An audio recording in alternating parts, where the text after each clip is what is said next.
Good morning, everyone. Welcome to the Build Value by Choice podcast. My name is Nana Bonsu, your host, and today we have a guest, Chuck Andrews, who is a renowned author, business coach, and also a president of one of the CEO peer groups of the famed Vistage Group. Today's topic is around the book, a lesson from the book, Necessary Endings, which is authored by Dr. Henry Cloud. I came to know about this book during one of our mastermind sessions with Chuck. He's the one that recommended it. I've read the book. I've gotten through about 80% of it. And that book is so good, I wanted it to share with other business owners and entrepreneurs. And I couldn't think of any other person to share the lessons from this book and how it will help motivate you, the business owner, to get going. So again, thanks, Chuck, for Chuck's background. He's a business broker. He's been a coach. He's been an advisor for many, many years. Today's podcast is sponsored by his website, www.ceo15.com, and also our website, www.infhorizons.com. So let's get into it. Welcome, Chuck. How are you? Great. How are you today? Pretty good. So I wanted to get started with this by perhaps you can share with our audience a little bit about your background and how you came to find out about this book and some of the lessons, high-level lessons that you've gotten from it, and why you were so passionate about this book and recommend it highly for other business owners and even coaches.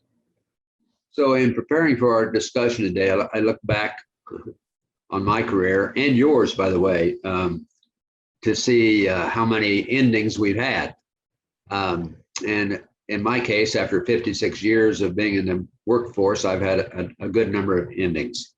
And it would have been nice to have had this book 56 years ago. It's true of most of the things we learn in life, right? Yeah, absolutely. But the reason I'm passionate about it more than anything else, I think, is that for the last 7 years, I've really done intensive coaching, where I'm working with people that are with me for the purpose of getting better. And yet, frequently, I have found people, CEOs, business owners, that have a difficult time pulling the trigger on people that are not performing. And as the saying goes, setting them free. And the reasons are varied, as is illustrated in the book. If you break it down into 3 kinds of people, wise, foolish, and evil, most of the challenges have to do with foolish people. Wise people tend to learn. So wise employees will take instructions, will have their own agenda, will not be dependent upon someone telling them what to do. The evil people in the world that you run into are really kind of far and few between, what has been my experience. That's not to discount the fact that there are those that are so self-centered that they can pretty closely fall into the evil category, and there's not much you can do with them. But they're also, it's been my experience, more likely to be able to be moved off or pruned, as they say in Necessary Endings. And I think looking at just the overall picture of how we deal with relationships and how we work with people to get a sense about the seasons of life is really critical. I think having that conversation that says our lives have chapters to them. What chapter are you in, and how do you vision the next chapter? I think is one of the starting points I broach with most folks. So like I said, I've been using many of the things, and I'm sure, Nano, you have as well, in assessing, is it time to move on? Have I given this everything I can give? And am I treating myself as my manager would? For the last, In my career, I've had periods of working for myself and versus being employed by corporations. And I'm about, I guess, I'm about 50-50 on over the 56 years. In reality, though, even when I was working for someone else, I still had my own agenda. I still felt like I was in control of my life. And when I felt like that was going away, I recognized it was time for an ending. I have probably in 56 years only been fired once. And that was because I just didn't accept reality early enough. Right. Right. That's so true. So yeah, life does give us our lessons. Yeah, definitely. And I know it's you mentioned that, people, but it can also happen to products, right? Because sometimes when I'm coaching other business owners and it comes time to prune some of the products, because one of the things that we do is, this thing called value building. And it has to do with, hey, not all revenues are the same. And so the foundation of getting to where you start to increase the value in your business is cutting down, finding out the set of your products and services, Yeah. which are either which are teachable, valuable, differentiates you in the marketplace, and also, most importantly, have repeatable customers who buy. Yeah. And a lot of times you get into situations where, well, you go through the exercises that, well, yeah, this thing is not teachable, or this thing doesn't fit this criteria, but right now we're making a lot of money out of it. And so they kind of stall, right? Yeah.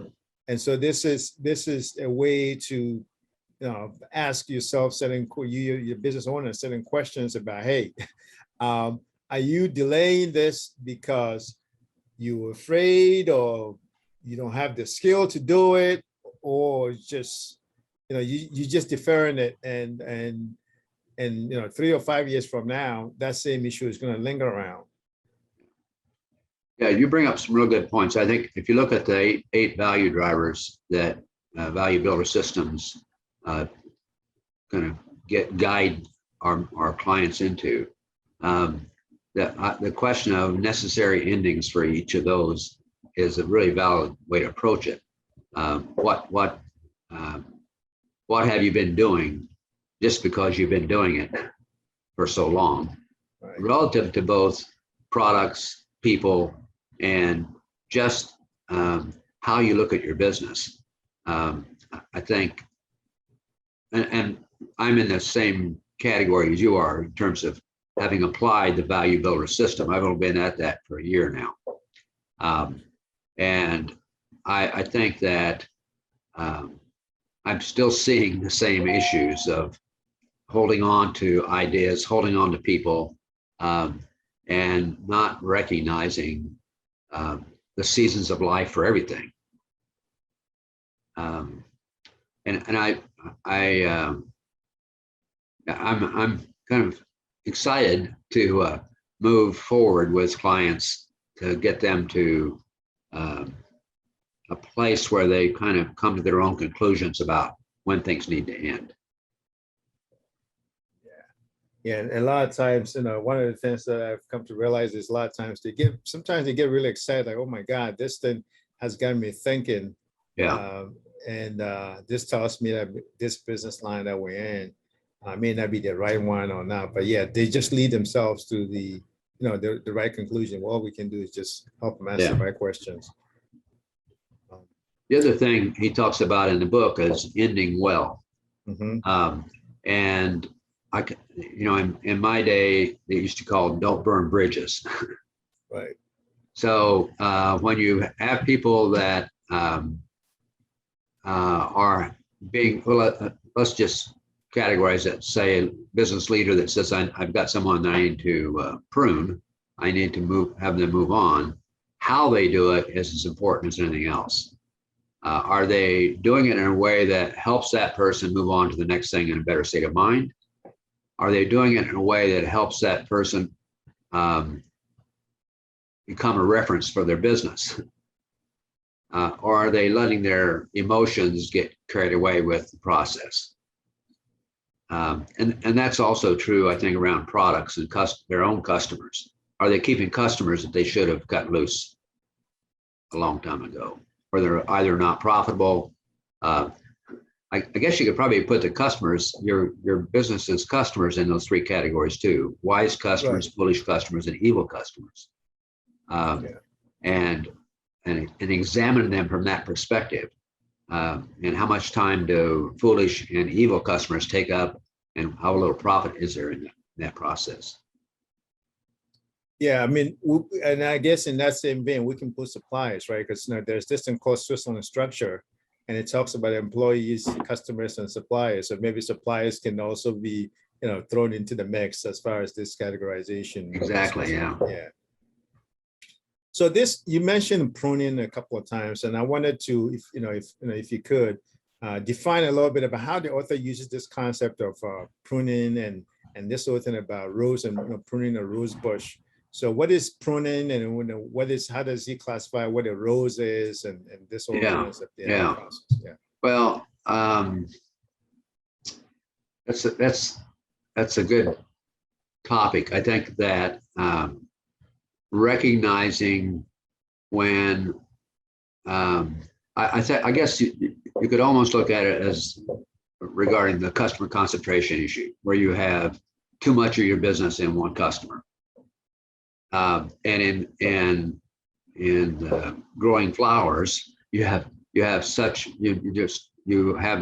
much growth that new growth is not allowed to happen. Mm-hmm. And that's so true with customer concentration as well, where you're so focused on that customer that you don't put the energy into finding new customers. And so you need to prune back the energy it takes for that one customer to allow for new growth to happen. And that, I think, gets into another category that leadership needs to be aware of and really acknowledge. And that is their own courage to make those moves. Right. It's difficult when, and I've had clients that have gone bankrupt over having so much customer concentration that when it went south with that one customer, they had no way to stay alive.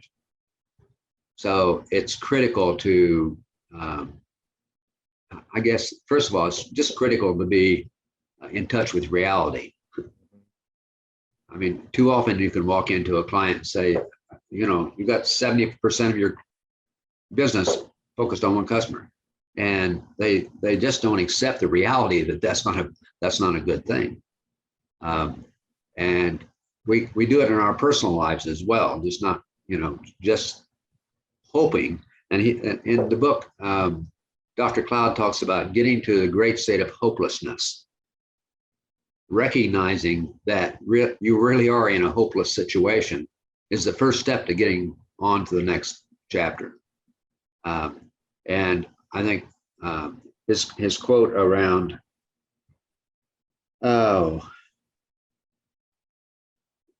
he said, "Hope deferred makes the heart sick." It's so true. That's where burnout actually is the source of burnout for both you and your employees. So just dealing with reality of when situations get to that hopelessness state, it's time to leverage that. Right. Yeah, and I imagine as I was reading the book, one of the things that kept popping up in my head is how do you tell somebody who may be naturally optimistic? They may not necessarily be ignoring reality, but it's this whole mind of a matter type of thinking. Yeah. Blind optimism. Yeah, that's true. Yeah, and I'm guilty of that. I'm my whole life I've had a sense that I can make every bad situation become a good situation. Right. Yeah. Yeah, and I mean it's a good quality, but it's just that when it comes to business, it can be an impediment as far as executing the necessary end is concerned. And I like this whole thing that he talks about in the book, basically what he likens to the rose bush, the rose being the standard. So a lot of times, when you mentioned about the CEO or the business owner having to have the courage to execute a necessary ending. And by necessary ending, it doesn't necessarily have to be about firing somebody or about even getting rid of a product. It could just be many different things, right? It could be, divesting the business. It could be selling the business. It could be, just getting out of the day-to-day running of the business. So, but he likens this concept of the rose to the standard. So if first you need to identify what the rose is that you're going to prune, and that is an equivalent to a standard. What standard are you setting for their business? And then that then makes it easier, which is when you're having a tough conversation with an employee or a customer or a supplier about, hey, these are the standards that I have for such and such and such, and you're not meeting that expectation. So that's just the reality I want both you and I to acknowledge. You could even put in the question, would you agree? And then say, well, this is what I'm looking for. You're not meeting that standard. And so you have to let me know. Basically, you toss the decision back into them to let you know how they plan on changing or upping their game to meet that standard, right? And if not, then they can definitely advise themselves. True. As you're mentioning that, I thought of two other books that I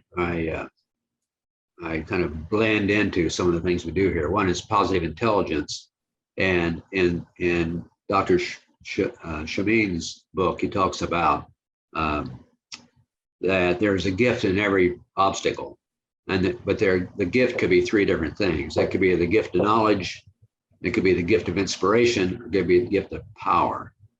So looking at when you're evaluating what needs to be pruned, and you're concerned about what the end result would be, try to determine what's the gift you'll get out of doing this. Is it the gift of inspiration to go get more business? It's the gift of knowledge not to do things again the same way. One of the advantages of thinking about necessary endings in this light is that too often we repeat the same wrong behaviors over and over. We make the same investments in the kinds of people that we should have learned not to invest in before. And I think that too frequently our emotions get in the way of really assessing what the benefit will be to ending something. And we don't recognize that by executing that ending relationship. And you're right, it doesn't necessarily mean firing someone, but it does mean ending the way you're dealing with that person. You can't keep doing the same thing and expect different results. That's a traditional business wisdom that Dr. Cloud does a nice job of giving some new insight to. Yeah. Now, what was the second book that you mentioned? Positive. So the other book that I got from this is he talks about creating a sense of urgency. Yeah. And I would also offer that that's something that has to be instilled in the process to change. And the most recent book I've seen is by Katie Milkman, and it's basically a simple title called How to Change. But she's done just a marvelous job of doing research in the Fortune 500 on down to mid-sized businesses and what it takes. And one of the things she talks about is to recognize when it's time for a restart versus a fresh start. And a restart is really what we're just talking about, where you say, well, I don't necessarily have to fire them. I got to restart the process of how I'm dealing with them. Or maybe I do need to get to the point where it's just a fresh start. I got a fresh body in that spot, or a fresh customer in that place, or a fresh vendor, as you said. But I think the key is creating that urgency to make that change. And sometimes it's just the environment that you have created, you walk into every day, and it's difficult for you to make the change when you're in that same environment. It's for me, it's summed up quite frequently with business owners where I simply say, so what kind of acquisition would you make if you wanted to grow your business by another 25 to 50%? Because an acquisition changes the environment completely. But it could also be, isn't it time to upgrade your facility? Isn't it time to, just change the environment you're in to allow you to have, get comfortable with doing the pruning, doing the things you need to do that have been too much of a culture and too much of a habit over the last whatever number of years. It's a lot to throw at people. Yeah, it is. And and that's why a lot of times they need a trusted advisor or a trusted confidant to help them with the process, somebody to bounce ideas off of. My first value building client, I'd been coaching for 5 years prior to introducing to the value building model. And we went through it, and we're quite excited about everything and looking at how to do the drivers. But we also came to the realization that in order for the next thing to happen, we have to get to an end with one thing. And so I think an advisor needs to be able to identify where you start to start making big changes. And sometimes people just need that urgency to get a good start, and then they're on down the road. But it is the end result is always impacted by what kind of a start you make on getting there. Right.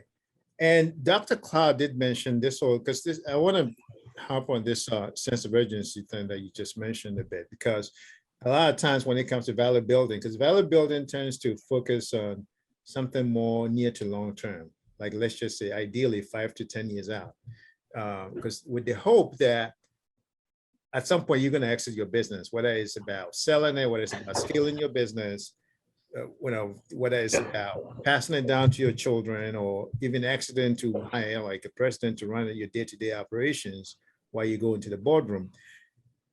But a lot of times, business owners, especially the small to medium business owners, they're so focused on the day-to-day urgencies that they feel like they don't have the time, which is kind of paradoxical, because that's even more reason if you don't have the time to figure out what about the 8 drivers that will help free up your time. Yeah.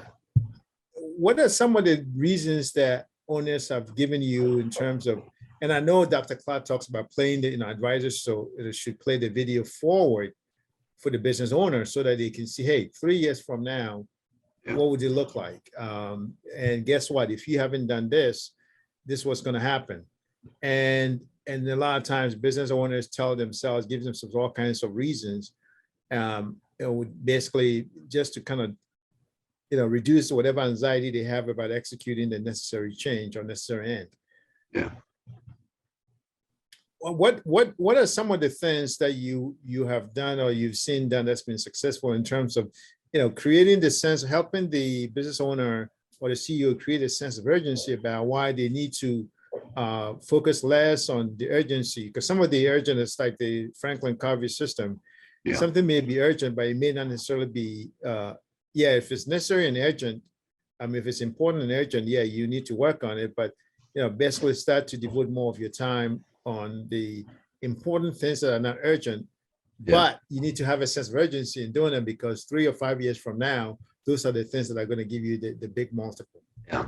One of the best things I've ever done with my clients, and I just did it in the fourth quarter of last year in 2020, is I gave them all a 10-year planner. And usually I've got it laying around here. Where to go? Anyway, it's just an 8.5 by 11 book that has the next 10 years laid out in it. Right. And then I gave them 3 tasks. I said, the first task is to write down on the month and the day, the events in your life. So your next big birthday, whether it's 40, 50, or 60 or 70, write that date down in the 10-year planner, and your spouse, your partner's big events, your children's big events, all the things you celebrate in life. Put in that book the dates they're going to happen, and then lean back and look at it and say, okay, over the next 10 years, there's lots going to happen. A lot of things going to happen. And then the next thing I asked them to do is go out 5 years and write a letter back to me to tell me what happened in those 5 years. What do your relationships look like? What does your business look like? How's your health? And just write a letter that says this last 5 years has been like this. And it's an exercise to get us to start visioning, for one thing, Right. and to recognize that over the next 10 years, things are going to change. Now, there's another wonderful book I have been recommended for years called Abundance. And Abundance is about the speed of change. I just had a speaker come to my Vistage group and talked about what technology will do to your business and how fast it's changing. And we all know it's, you look at what's on your wrist in terms of horsepower and Right. computing power and communications versus what was 5 years ago. And if you do a doubling of that technology every 2 to 3 years over the next 10 years, it's hard to even imagine where we'll be in 10 years. Right.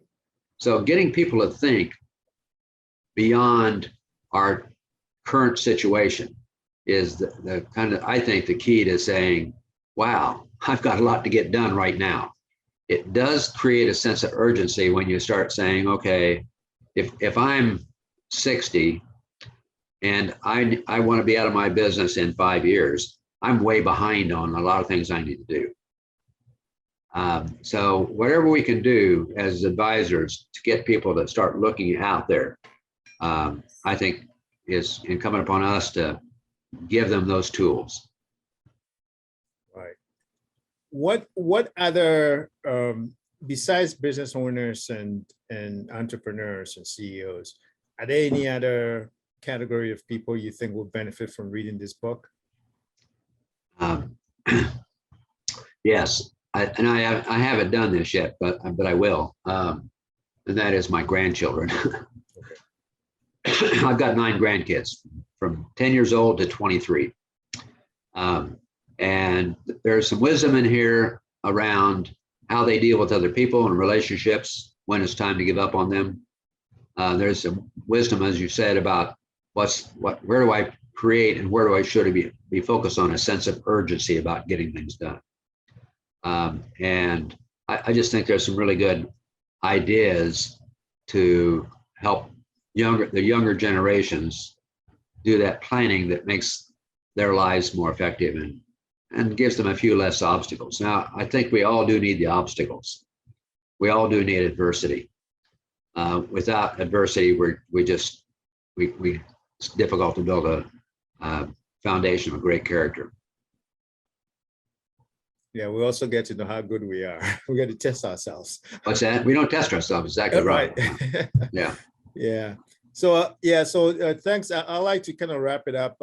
And again, thanks again for your time. But are there like any 2 or 3 things you would like to leave the audience with in terms of what are some of the key immediate things that you recommend they do like right away after listening to this conversation? I think number one is, take the 10-year vision test.